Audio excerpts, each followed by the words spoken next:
बिस्मिल्लाहिर्रहमानिर्रहीम। दुनिया की सारी ताकतें मिलकर किसी को ज़िंदगी का एक लम्हा भी नहीं दे सकती। हज़रत ख्वाजा हसन बसरी रहमतुल्लाह अलैह का पेशा जौहरात की तिजारत था।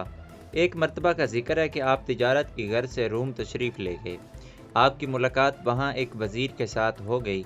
दौरान गुफ्तगू वज़ीर ने आपसे कहा कि हम आज एक जगह पर जा रहे हैं, अगर आप भी हमारे साथ चलें तो अच्छा है। हज़रत हसन बसरी रहमतुल्लाह अलैह ने इस बात पर रज़ामंदी का इजहार फरमाया और वज़ीर के साथ जंगल की तरफ तशरीफ़ ले गए। जंगल में पहुंचकर आपने देखा कि एक इंतहाई खूबसूरत और पेश व कीमत खैमा लगा हुआ है और एक बहुत बड़ा लश्कर खैमे का तवाफ़ कर रहा है।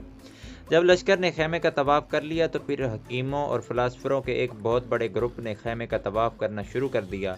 इसके बाद बेशुमार हसीन व खूबसूरत औरतें बेशकीमत लिबास पहने और कीमती ज़हर व जवाहरात के थाल उठाए खैमे के तवाफ़ में मसरूफ़ हो गए। जब इनका तवाफ़ ख़त्म हुआ तो फिर बादशाह और वज़ीर इस खैमे के अंदर चले गए और थोड़ी देर तक अंदर ठहरने के बाद बाहर निकल आए। हज़रत हसन बसरी रहमतुल्लाह अलैह ये सारा मंजर बड़ी हैरत और अनमहाक के साथ देख रहे थे। आप काफ़ी देर तक सोचते रहे कि ये मामला क्या है, मगर आपकी समझ में जब कुछ ना आया तो वज़ीर से इसके बारे में पूछा।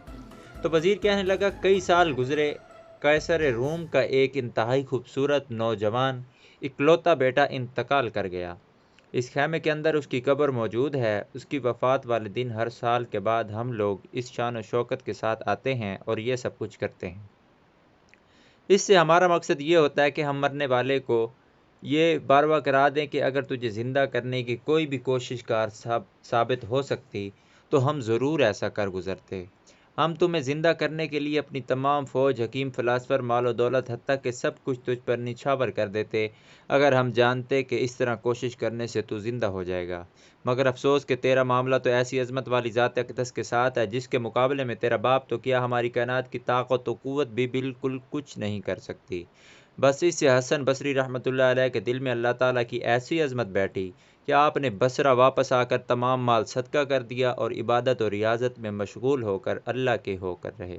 अजीब व गरीब वाक़यात, सफ़ा नंबर 285 किताब में से लिया गया है। दोस्तों, इस वीडियो को आगे लाजमी शेयर करें। हमारी जो भी वीडियो होती है, इस्लाही वीडियो होती है, वीडियो अच्छी लगती है तो चैनल को सब्सक्राइब करके वीडियो को लाजमी लाइक किया करें। मज़ीद अच्छी अच्छी वीडियोज़ देखने के लिए हमारे चैनल पर बने रहें। आपकी सपोर्ट का बेहद शुक्रिया।